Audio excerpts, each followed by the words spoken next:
नमस्ते। और आज के इस एक्सप्लेनर में स्वागत है। आज हम सीधे एक ऐसे टॉपिक पर चलेंगे जो सच में रोंगटे खड़े कर देने वाला है। हम बात कर रहे हैं जापान की दो बेहद खौफनाक लोक कथाओं की, और इन दोनों में एक अजीब सा कनेक्शन है। एक रंग, लाल रंग। ये कथाएं सिर्फ डराने के लिए नहीं है, ध्यान दीजिएगा। इनके पीछे हमारे समाज के कुछ बहुत ही गहरे छुपे हुए डर हैं। तो बिना किसी देरी के शुरू करते हैं और देखते हैं इन कथाओं के पीछे का सच। एक पल के लिए सोचिए, एक बिल्कुल सुनसान अंधेरा बाथरूम। अचानक सन्नाटे को चीरते हुए एक आवाज आती है, लाल पेपर चाहिए या नीला पेपर? क्या पूछेंगे लोग खुद से ऐसे वक्त में? ये एक क्लासिक इम्पॉसिबल चॉइस है, एक ऐसी स्थिति जहां किसी भी विकल्प को चुनना जानलेवा है।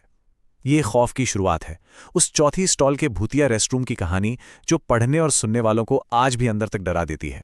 इमेजिन कीजिए, एक बदकिस्मत स्टूडेंट रात के वक्त स्कूल के एक पुराने सूने सूने बाथरूम में जाता है।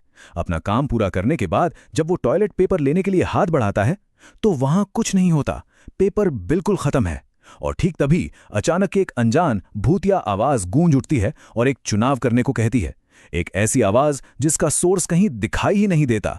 अकामे मांटो, स्कूल यार्ड ड्रिप। तो आखिर ये एंटिटी क्या है और इसका डर कैसा होता है? अब यहां सबसे दिलचस्प बात इस आत्मा के ठिकाने को लेकर है। ये एंटिटी एक बिल्कुल आम स्कूल जैसी सुरक्षित जगह को अचानक मौत के जाल में बदल देती है। ये आमतौर पर एलिमेंट्री स्कूल के टॉयलेट्स, खासकर उन बाथरूम्स में मिलती है जो काफी पुराने हैं या जिन्हें बहुत कम इस्तेमाल किया जाता है। और इसका सबसे पसंदीदा स्पॉट, कर्स्ड चौथी स्टॉल। आपको बता दें, जापानीज कल्चर में नंबर 4 को मौत से जोड़ा जाता है, इसलिए ये अकेली और बदनाम जगह इस आत्मा का परफेक्ट ठिकाना बन जाती है। वक्त के साथ इस आत्मा का रूप भी काफी बदला है और इसका सीधा कनेक्शन वहां की भाषा से है। 1930 के दशक में मांतो का मतलब एक छोटा बिना स्लीव्स वाला किमोनो जैकेट होता था, लेकिन आज की मॉडर्न जापानीज में मांतो का मतलब एक लंबा क्लोक या केप होता है। तो इस शिफ्ट का क्या असर हुआ?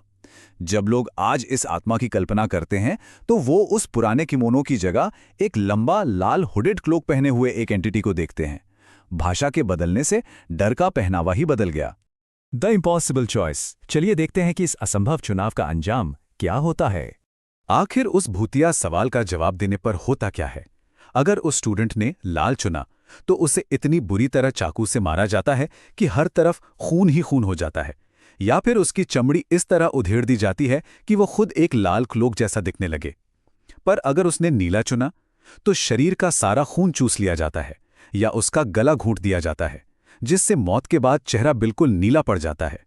लाल और नीले, इन बेहद चमकीले रंगों का क्या कमाल का इस्तेमाल किया गया है आतंक को बढ़ाने के लिए।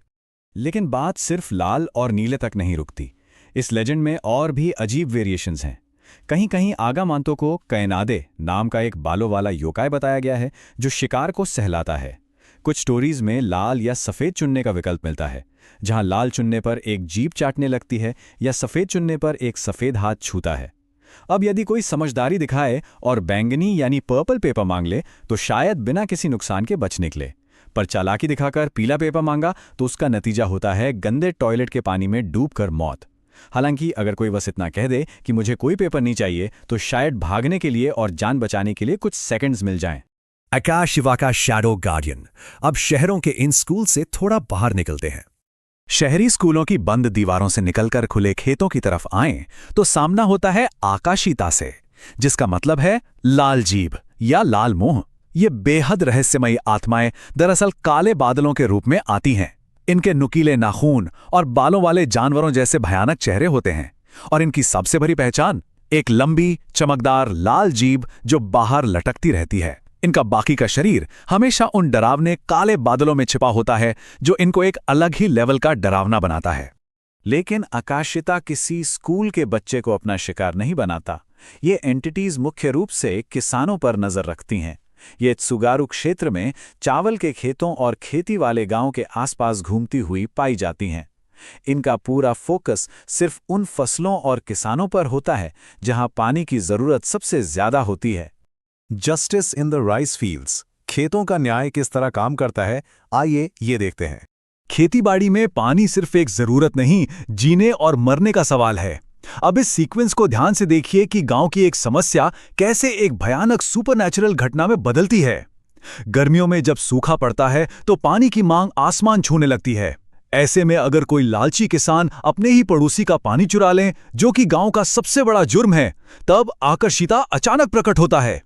वो आकर उस चोर के खेत का सारा पानी पूरी तरह सुखाकर खत्म कर देता है और अंत में उस पानी चोर को वही लंबी चमकती लाल जीभ दबोच लेती है।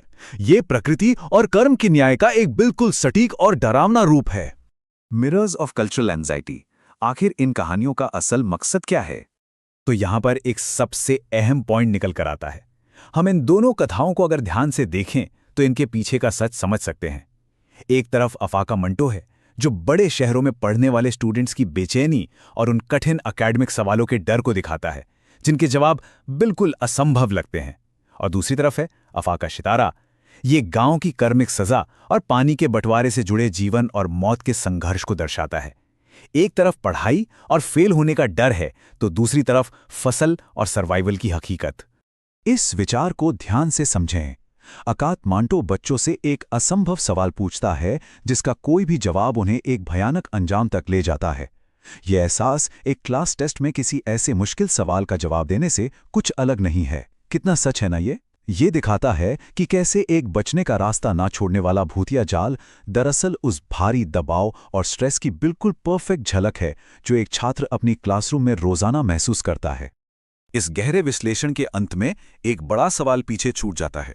ऐसे कौन से नए आधुनिक डर और सामाजिक दबाव हैं जो हमारी अगली पीढ़ी के लिए खौफनाक अर्बन लेजेंड्स और लोक कथाओं को जन्म दे रहे हैं? पुराने जमाने के डर टॉयलेट की स्टॉल या सूखे खेत में छिपे थे, पर आज के डर कहाँ हैं? क्या वो हमारी डिजिटल स्क्रीन्स में छिपे हैं या हमारी तेज रफ्तार जिंदगी के अकेलेपन में? इस विषय पर जरूर विचार कीजिए और सोचिए कि हमारी आज की सोसाइटी की बेचैनी कल आने वाली कौन सी भयानक कहानियां बनेंगी। इस चर्चा में जुड़ने के लिए शुक्रिया।